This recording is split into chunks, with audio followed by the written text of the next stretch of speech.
All right. My name is Brodsky. I am a project manager with Buildwell, a writer, and it's a pleasure to be here. An old carpenter once told me that construction picks up the people who don't fit in anywhere else. So here we all are. It certainly holds true for me. Prior to construction, I worked quite a few odd jobs.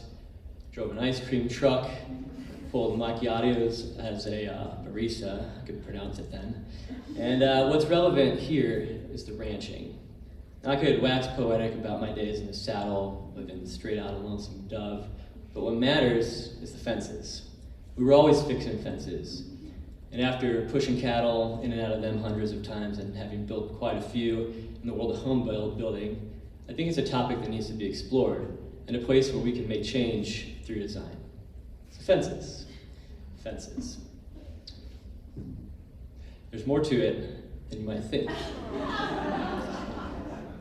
Because our concept of fences directly correlates with our concept of community. And rethinking fences is key to bolstering the community connections within our built environment. So let's begin with what fences do. Well, to start, there's the aesthetic. Fences show our personality, our style, who we are. They're also practical. They keep the dog in, the rabbits out. They say, this is mine, that's yours, don't touch my shit. And they prove definitive ownership. So if we break that down, ownership. We've got no trespassing, private property. People love to state their claim. It's comforting to say, this is my line, and this is my side of the line.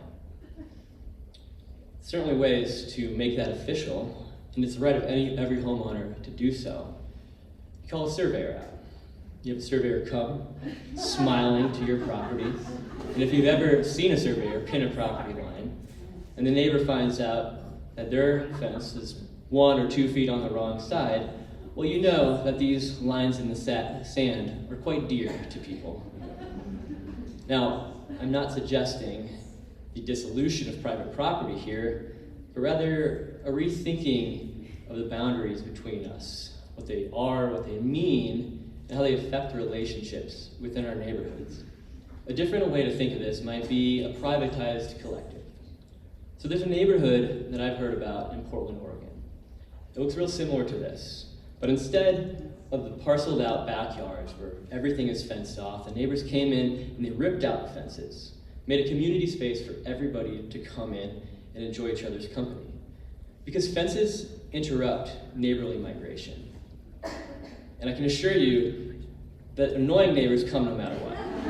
Fences aren't going to stop that. So it begs the question, what are we doing with fences? Who is keeping who out? There's a pervasive problem in the world of design. And that problem is, wait for it, backward fences. Okay, I get it. You want to look at the pretty side, but that's the outside. It's backwards. Call it semantics, but I have to wonder, are you shutting others out, or are you locking yourself in? Subtle, okay.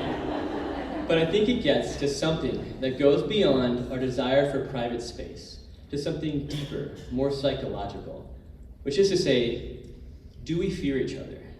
Do we fear the neighbors around us, right next door in the cities we live in? So I think that this quote that's coming up is worth pondering. Cities create crowding. Crowding promotes estrangement. Strangers spread fear, and fear breeds contempt. Are we fearful of each other? The one thing I know for sure is that the crowds aren't going anywhere. Be it Boulder County, the Front Range, Colorado, etc., etc., etc. The people are coming and they're not stopping. So what are we going to do to fix it? Well, to quote the modern Stoic, Ryan Holiday, perhaps the obstacle is the way. Perhaps the fence itself creates the path with which we can make community come together.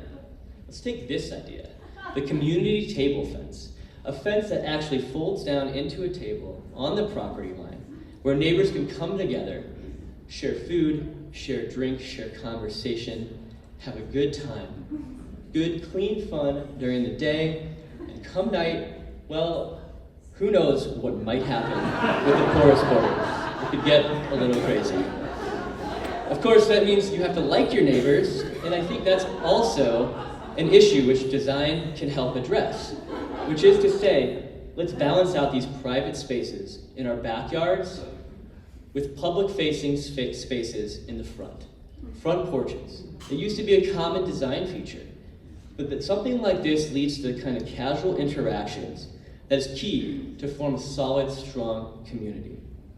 Because there's something about sitting on a front porch, for instance, having a beer in the afternoon, and your neighbors are just casually walking by. It's a little bit of hi, hello, how are you? Be on your way. Nothing serious, but just a subtle, small interactions, a chit-chat that creates the basis for which people get to know each other, get to like each other, and then actually want to be with each other. And that's something that we should start to focus on. So hopefully I've shown that we're stuck in some outdated perspectives when it comes to fences and the barriers between us and how they're inhibiting our community connections. So hopefully we can start rethinking our ideas, because if we don't, well, we might be screwed. That's all I got. And thanks.